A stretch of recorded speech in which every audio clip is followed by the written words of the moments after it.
Speech off. Hi guys, welcome back to my channel. So I'm here to do my April TBR. Keep in mind some things could be added to it or changed. I've just never been a huge TBR person to follow one. Although I have to say I've been doing decently well these past few months with TBRs. Mainly the reason I've been doing them is because there are so many good readathons happening that I want to participate in. I mean, we had Epistolary January, and then I actually participated in the Fairy Tale Retellings readathon in February, which I never do. And of course we had middle grade March. And this month we have Amish in April, which is a thing I always do. It's one of the only times when I would do a TBR. But yeah, 4th month in a row.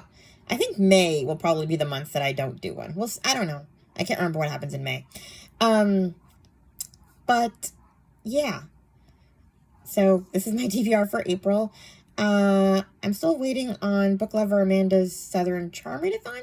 I think that one's in April as well, if I'm not wrong. Or is it May? I can't remember. Maybe I'm confusing my months. Either way, whenever it is, I will attempt to participate in it. But I have so many books that, I don't know, we'll see. And I get crazy in Amish in April, so let's just get started. Oh yeah, plus, you know, I could end up doing other things that have nothing to do with these readathons. So, first we have Book Lover Amanda's Southern Comfort reading prompt for April. Something with flowers on the cover. I don't know what I'm doing for that. I know I'm doing something. That one's kind of hard because I don't know what has flowers on the cover. I might just use Chantel Reed's All Day's Year with Maud book for April, and of Windy Poplars. That's the next one we're reading for April. I mean, it's poplars, right? Aren't those trees? I'll just count that as flowers. It's nature. Anne's always on and on about nature. I could just count that book. Or I'll find something else. I ended up finding something else for her prompt in March, and I was super excited about it. Something I did not expect. I already had a book planned for it, and then one of my middle grade March books ended up working perfectly for it, so I was like, all right, fulfilled it. Anyway, sometimes it just works out. So yeah, for Chantel's Read with Maud, Year with Maud, I'm going to read Anne of Windy Poplars. That's the next Anne book, book 4. I just read Anne of the Island, and just wait for my review, because I thought I was going to be really mad, and clearly this book was not the same as what I remember it being. You're going to be shocked. Because I'm a Gilbert Blythe hater, and never mind. Anyway. Next we have Amish in April. The books for that. This is hosted by Lizzie Faye Loves Books and Sarah from the Bookish Knitter.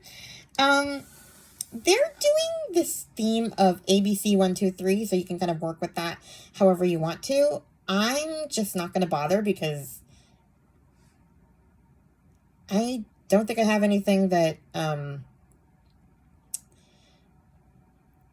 like 3 books that are consecutive letters of the alphabet, or, well, I might end up doing 1, 2, 3, but I don't know. I just don't always love to be using prompts. I'd rather just enjoy what I'm reading. If they work, they work. So I'm just kind of going to go through the Amish books I happen to own, or the ones I've been wanting to get to, and we'll see what I get to.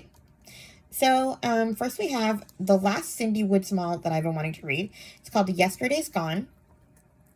Eliza holds a secret that can rewrite the past. Eliza Bontrager and Jesse Ebersol have fallen in love and are determined to marry, despite the belief of their Amish community and respective families that there's a hidden curse, one that only shows up when an Ebersol and Bontrager marry. Before the ceremony on the day of the wedding, Eliza's great-aunt Rose gives her a family heirloom quilt and tells her that she may use it to change one event in the past. Eliza appreciates the woman's heart, but she dismisses the strange conversation while keeping the beautiful quilt.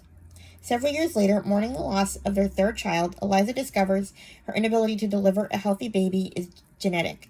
Remembering her great-aunt's strange words, she decides that if she can go back in time and reject Jesse's proposal, she can save him from the heartache of a childless marriage. Her sacrifice will allow him to marry someone else and raise a family. But when she puts her plan into action, she discovers the true impact of her decision on Jesse on Jesse and so many others within their community. So, kind of a time travel twist. I already read Until Then, which was her newest book. It seems that was the first time travel book I read, and I thought that was her first one. Apparently not. She did an older one already. Then we have Searching for Her Baby by Brenda Maxfield. I found this one through Braille Institute last year, and I never got a chance to read it. At the tender age of 16, Hagar King falls in love. She's certain all will go perfectly with her 15-year-old beau, Enoch Yoder. But she is wrong, very wrong. Hagar falls pregnant and is shipped off in shame to give birth to a beautiful baby girl. Under protest, her child is snatched away. Enoch's family leaves the state, and Hagar does not hear from him again. Hagar lives with an empty gap in her heart and life, one that can never be filled. However, she becomes engaged to John Fisher. She does her best to be happy and to become everything her new beau desires and expects. But everything turns upside down when Enoch returns to town. He never stopped loving Hagar, never stopped wanting to marry her, never stopped yearning for his unknown child. He makes plans to find their daughter, to see her from afar, and know she is well. Hagar wants the same thing. But what if John, who has no idea about Hagar's past? He has to know the truth. And in the telling, Hagar learns what she's dreaded all along. So, yeah. Missing baby. Or finding a baby. Sounds interesting. Then I also want to get to the matchmaking series by Amanda Flower. It kind of goes along with the Amish Candy Shop Mysteries. I finished the Amish Candy Shop Mysteries already. I read the newest one as soon as it came out at the beginning of this month. I could not wait. Well, it came out last year, but the audio took forever. Also, I bought it because I couldn't wait, and now I hate doing that. Like buying a book in the middle of a series and not owning the rest. Now I have a compulsive need to buy the rest. I'm attempting to squelch that because I've read them all, and I'm probably not going to read them when I buy them. But yet I have this weird need because I own one.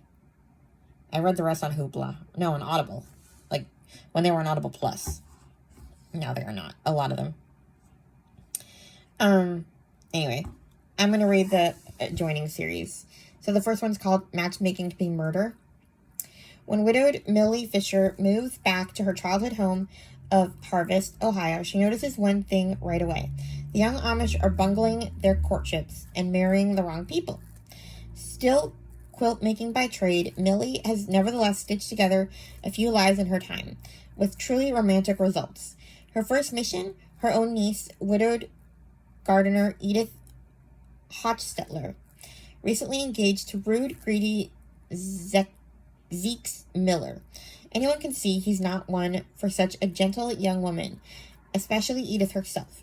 Pleased when she convinces the bride-to-be to leave her betrothed before the wedding, Millie is later panicked to find Zeke in Edith's greenhouse as dead as a tulip in the middle of winter. To keep her niece out of prison and to protect her own reputation, Millie will have to piece together a patchwork of clues to find a killer before she becomes the next name on his list. Sounds fun. I got the whole series on Hoopla. I actually used the rest of my borrows for March so that I would have all the ones in April. That is a trick I've learned with Hoopla. Wait until the end of the month if you want to read a lot of books. Use up all your borrows for March, and you're going to get the next ones in April, so you get even more books. So yeah, I'm going to have all my April borrows to use on the Kate Burkholder books. But I already have all of the Matchmaker ones because I use all my March borrows. So yeah, if you want to read a whole series, that is how you do it. You wait till the end of the month, get your Hoopla borrows, get them all in, and you're still going to have them. They carry over to the next month, and you still get your borrows for April. Trick. Anyway, next we have A Mother's Gift by Charlotte Hubbard. I heard about this one from Chloe from Always Booked. As a young girl, Leah Otto was captivated by Jude Shetler's good looks and talent as an auctioneer. So when Jude, now a widower with 3 children, begins to court her, Leah Is it Leah or Leah? Leah doesn't hesitate. It's probably Leah. Other men may not appreciate her tomboy ways, but Jude values Leah's practical nature and her skill with the animals she tends, and both enter the marriage with optimism. Yet 3 months later, Leah feels as if her world is coming down around her. Her twin teenage stepdaughters are pushing far too many boundaries, while the 5-year-old deeply misses his mother. Leah, more at ease in a barn than a kitchen, struggles with her housekeeping duties. Then a baby is abandoned on their doorstep. Caring for the infant renews Leah's strength to pull her family together. With Jude's steadfast support, Leah finds that what she once thought of as a happy ending may be something even better. The beginning of a life rich in love, faith, and unexpected blessings. Sounds like fun. Then we have another series I want to start. Secrets of the Amish Diary. It's The Amish in Mysteries by Rachel M. Phillips. I heard about this one from Hannah from the Teacher's TBR.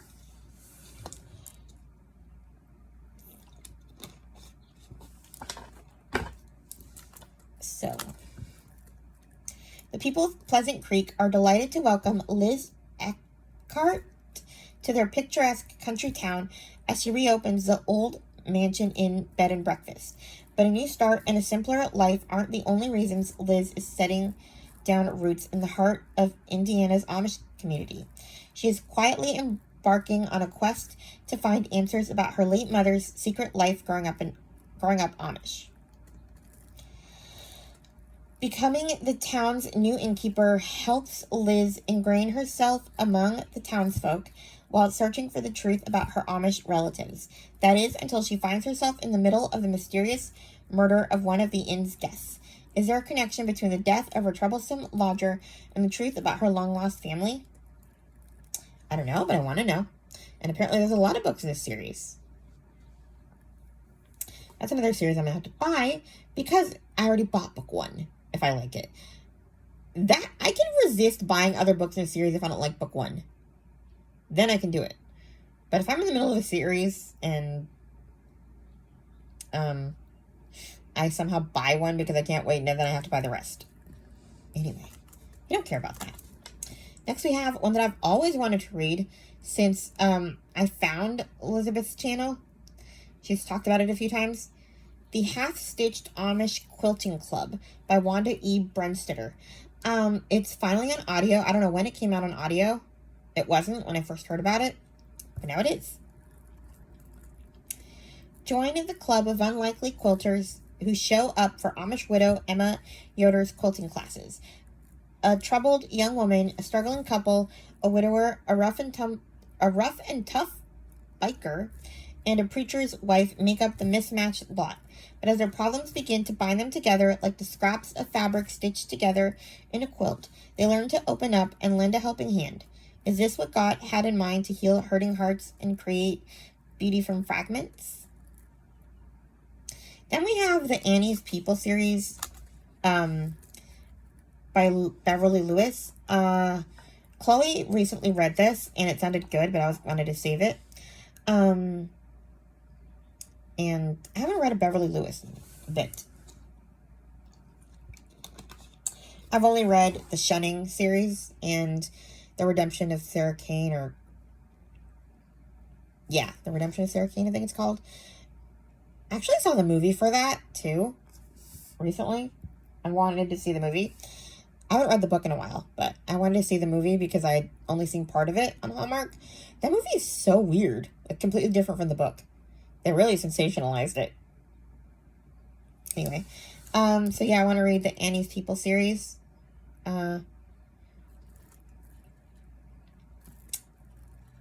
Okay. The first one's The Preacher's Daughter. The Preacher's Daughter begins a remarkable journey of heartache and homespun delight. Okay. Paradise Valley, Pennsylvania is likened to a little slice of heaven on earth. But for Annie Zook, the preacher's eldest daughter, it seems like a dead-end street. She is expected to join the Amish church, but at 20, she is still deciding. Because of the strict rules that guide the Plain community, she must continually squelch her artistic passions although it has become her solace. In her signature style with character depth and... Okay. Sounds like she wants more than the Amish community. So then we have the Englisher and the Brethren. So it's like a trilogy. Then I might read Belle, an Amish fairy tale retelling by Sarah Price. I don't know yet, honestly. I'm kind of thinking about it. And I might save it for next year's fairy tale retelling. I wanted to get to it in February, but I never did. And then I just discovered that Sarah Price also wrote a series of Amish classics. Like, basically, she wrote all of Jane Austen's books with an Amish spin. And Anne from In Search of Wonder and Charlene from Coffee and a Book, they're doing this A Year of Jane Austen, and their April book is Pride and Prejudice. But I already read Pride and Prejudice in January because I was I'm following along with the Jane Austen podcast, and that was the first one that they read. I'm going in order of the podcast. So they read Pride and Prejudice first, and they read Sense and Sensibility, and then I think the next one that I'm supposed to be listening to in that order is Emma? Anyway, I can't remember. But they're going to be doing Pride and Prejudice in April, so I'm not joining them. But I thought it'd be kind of cool to read Sarah Price's Amish version of Pride and Prejudice, which is called First Impressions. It seems that she wrote an Amish version of every Jane Austen book. So they have Sense and Sensibility too.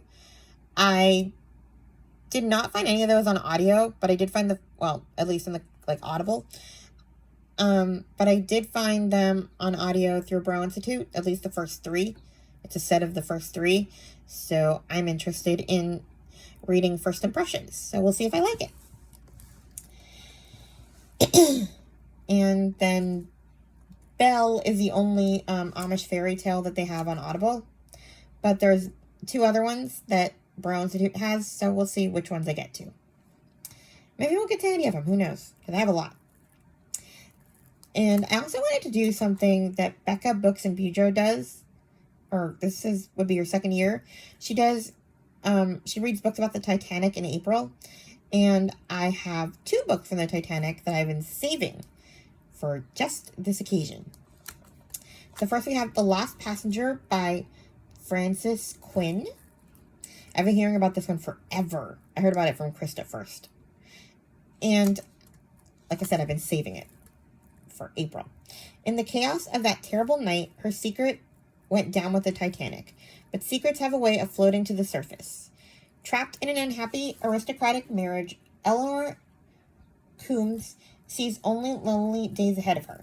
So, present from her father, tickets for the maiden voyage of a huge, luxurious new ship called the Titanic offers a welcome escape from the cold, controlling atmosphere of her husband's ancestral home and some precious time with her little son, Teddy. When the ship goes down, Eleanor realizes the disaster has given her a chance to take Teddy and start a new life, but only if they can disappear completely, listed as among the dead. Penniless and using another woman's name, she has to learn to survive in a world that couldn't be more different from her own, and keep their secrets safe. Sounds fun. Then we have Iceberg by Jennifer A. Nielsen. This one came out, I think, 2 years ago or last year. And I was going to read it for middle grade March, and then I decided to save it for April. Yeah, it's been a couple of years because I heard about it from Amanda from On the Middle Shelf. And in my notes it says the curly reader, and she has not been the curly reader for a while. The thrilling story of a young girl who stows away aboard the Titanic, and as she explores, attempts to find answers to her many questions about the ship, suddenly finds herself caught up in the desperate struggle to survive after it strikes an iceberg. So, yeah.